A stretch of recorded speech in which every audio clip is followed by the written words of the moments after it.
Viemos do Rio de Janeiro, deixa eu me apresentar, me chamo pastor Valdir Gomes e eu sou pastor da igreja de Nova Vida. Nós pastoreamos duas igrejas ao mesmo tempo, a igreja de Nova Vida do Recreio, Recreio dos Bandeirantes, e a igreja de Nova Vida num bairro chamado Guaratiba, que fica a 25 quilômetros do Recreio. E nós tivemos o prazer de ser convidados pelo pastor de estarmos aqui nessa uma semana. Nós não costumamos deixar a igreja, não é hábito, eu não sou pastor itinerante que ando fazendo campanhas, não. Nós cuidamos de uma igreja, de duas igrejas, então é muito difícil sair, mas nós tivemos o prazer de ser convidados e estamos aqui com muito prazer, com muita alegria. Devo confessar aos irmãos que tenho sentido muita falta do meu povo, né? Afinal de contas, são quase 3 anos sem deixá-los, né? E vira e mexe, alguém liga, minha esposa liga, falando que o pessoal está perguntando. Mas esses 3 dias que nós estivemos em Itaperuçu, para mim foi uma bênção, foi maravilhoso estar presente lá com aquele povo. Fui muito bem recebido e eu tenho certeza que Deus falou ao coração, como vai falar aqui também ao nosso coração nessa noite. Amém, igreja? 2 Samuel 23, se você achou, diga amém. Diz assim, olha: são estes os nomes dos valentes de Davi. Josebe-Basebete, era um nome esquisito, né? Filho de Taquemone, o principal de 3. Este brandiu a sua lança contra 800 e os feriu de uma vez. Depois dele, Eleazar, filho de Dodô, filho de Aui, entre os 3 valentes que estavam com Davi, quando desafiaram os filisteus ali reunidos para a peleja. Quando já se haviam retirado os filhos de Israel, ele se levantou e feriu os filisteus, até lhe cansar a mão e ficar pegada a espada. Naquele dia o Senhor efetuou grande livramento, e o povo voltou para onde Eleazar estava, somente para tomar os despojos.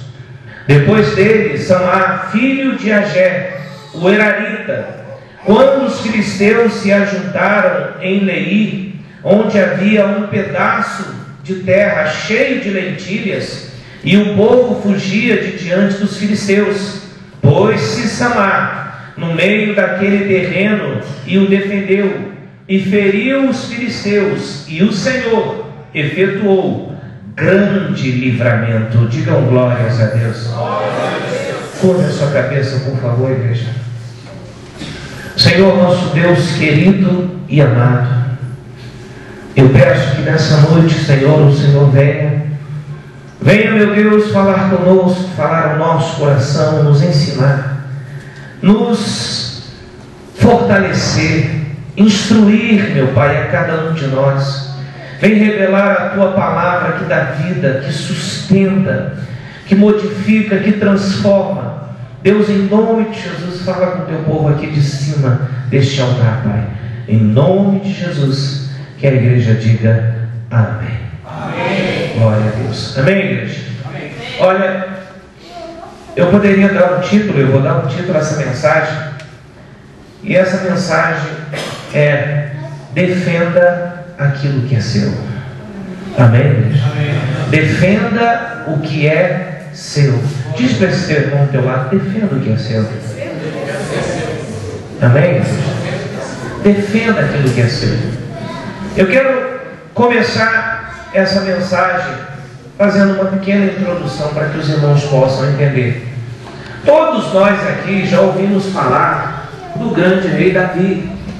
Davi foi um homem segundo o coração de Deus. Davi foi escolhido. Davi entra na cena da história de Israel ainda quando adolescente, um garoto. E Deus então escolhe Davi porque o Senhor havia se aborrecido de Saul. Saul havia abandonado, Saul havia dado mais valor à coroa que ele recebeu de Deus, porque também foi Deus que o escolheu, do que a obedecer a palavra de Deus. Uma certa feita, quando o Senhor perdeu a paciência de vez com Saul, ele disse essa mensagem através de Samuel para Saul: por acaso o Senhor tem mais prazer em sacrifícios do que em que se obedeça a sua palavra?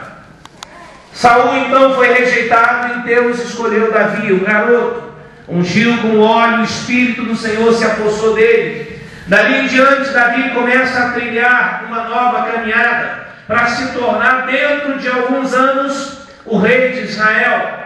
Vocês sabem que ele então teve o seu grande teste, que foi enfrentando o gigante Golias. Davi enfrenta Golias, vence Golias, não aceita Golias humilhar o exército de Israel e se torna genro do rei. A vida dele começa a mudar, né? Opa! A vida dele começa a mudar. E Davi então se torna um comandante do exército de Israel. Eu acho que é o meu cabo, né? Melhor ficar parado, né? É porque eu me mexo muito. É esse cabo aqui. Estamos em construção. Não tem problema. Ao vivo é assim mesmo, né? Quando é ao vivo não dá tempo de cortar, né? Mas não tem problema não. Para mim não tem, se não tiver para vocês. Então, Davi se torna um comandante do exército de Israel. E Davi tem inúmeras vitórias. Para onde ele vai, Deus lhe dá vitórias. E um dia acontece uma coisa que muda a história de Davi. Davi vem chegando de uma batalha e as mulheres começam a cantar uma canção, dizendo: Saul matou milhares, mas Davi matou 10 milhares. Quando Saul ouve aquilo ali, que ele era muito orgulhoso, muito arrogante, falou: poxa, para ele deram 10, para mim só deram 1000. O que lhe falta agora? Só falta agora tomar o meu trono. E daquele momento em diante, Saul começa a perseguir Davi. E Davi tem que fugir. E onde Davi está, não sei se vocês conhecem a expressão X9. Conhece a expressão X9? Quem conhece? Onde Davi ia tinha sempre um X9. Puxa saco que, não sei, claro que eu vou agora inventar, é pegar o celular, né? Ô Saul, Davi está aqui. Aí Saul ia atrás de Davi para matá-lo. E Davi tinha que fugir, ia para outro lugar. Lá também tinha outro X9, falava com Saul. Você sabe que as pessoas gostam de estar bajulando quem está por cima, né? Quem está mandando, quem está por cima da carne seca. Coitado, Davi nem carne seca tinha, irmãos. Quanto mais está por cima, e ele tem que fugir. Davi então foge, e ele então começa a se esconder. E ele vai parar numa caverna de Adulão. Todos devem já ter ouvido falar nessa caverna de Adulão. E na caverna de Adulão, Davi está ali se escondendo de Saul. E começam a chegar até Davi só gente boa, só gente da melhor qualidade, só gente maravilhosa. Abra a sua Bíblia no livro de 1 Samuel 22. Olha só as pessoas que começaram a se ajuntar a Davi. 1 Samuel 22, 2. Mas você guarda lá 2 Samuel, tá? A gente vai voltar para lá. 1 Samuel 22, 2. Posso ler, igreja? Ajuntaram-se a ele todos os homens que se achavam como, igreja? Em aperto. E todo homem como? E todos os amargurados de espírito. E ele se fez o quê? Chefe deles. E eram com ele uns 400 homens. Então olha a turma que vem atrás de Davi. Endividado, amargurado, homens sem o menor valor, homens desprezados por quem? Por Saul. Homens que para Saul não teve nenhum valor. São esses homens que naquela caverna começam a se ajuntar Davi. E dentre esses homens amargurados, endividados, abandonados, largados, nós encontramos um homem, volta lá para o 23, eu mandei você guardar. Nós encontramos um homem descrito no versículo 11, que diz assim: depois dele Samar, filho de Agé, o Erarita, quando os filisteus se ajuntaram em Leí, onde havia um pedaço de que, igreja? De terra cheio de lentilhas, e o povo fugia de diante dos filisteus. Pôs-se Samar no meio daquele terreno e o defendeu, e feriu os filisteus, e o Senhor efetuou grande. Aqueles homens amargurados, endividados, aqueles homens sem esperança. Davi trabalhou no coração daqueles homens. Davi incentivou aqueles homens. Davi foi trabalhando com aqueles homens. Imagine você dentro de uma caverna onde você não pode ir para lugar nenhum. Você pegar 400 homens fracassados, 400 homens desanimados, amargurados, deprimidos. Imagina que coisa era aquela caverna. E o pior de todos, você tem como líder deles um camarada que está fugindo para não morrer. Um sujeito que outrora era o genro do rei e agora é um fugitivo. E esses homens se tornam tão valorosos, mas tão valorosos, que eles são capazes de fazer coisas maravilhosas. Glória a Deus! Eles são capazes de lutar contra um exército. Um desses aqui lutou contra 800 inimigos, que a espada ficou grudada na mão. E Samar, que adivinha eu quero falar nessa noite? Samar tinha um campo de lentilhas. Era tudo que ele tinha. E esse campo de lentilhas, eles estavam em guerra com os filisteus. Os filisteus agiam como os amalequitas na época de Gideão.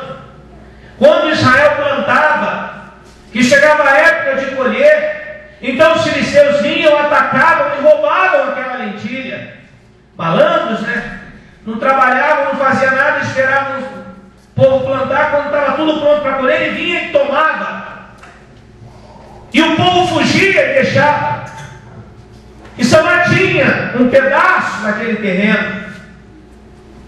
E aconteceu que uma certa feita, quando chegou o momento da colheita, que os filisteus vieram atacar aquele campo, Samar se colocou entre eles e o campo disse: não, aqui vocês não vão entrar. Aqui você não vai levar o que é meu. Samar se colocou no meio daquele campo. E diz a Bíblia que ele derrotou os filisteus, e o Senhor fez grande livramento naquele dia, quando todos os outros o haviam deixado e abandonado. Irmãos, vamos entender essa passagem, por favor. O campo de lentilha é nosso. Eu tenho, você tem, todos nós temos um campo de lentilha.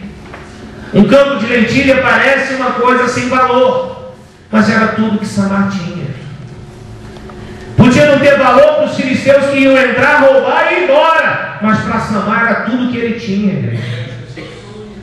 O nosso campo de lentilha pode ser aquilo que de muito precioso você tem e que você não tem lutado, não tem defendido. O teu campo de lentilha pode ser a tua vida espiritual. A tua vida espiritual, que estão sendo atacados pelos inimigos, pelos filisteus, que são os demônios, que são aqueles que não querem que você tenha um encontro com Deus, tenha uma vida com Deus. São os maus pensamentos, são os desejos da carne. Você entende o que o pastor está falando? A tua vida com Deus, aí vem aquele pecado, vem aquela vontade do inferno de você desagradar a Deus. Vem aquelas amizades querendo te levar de volta para o mundo, querendo te levar para você fazer coisas erradas, porque para eles a tua comunhão com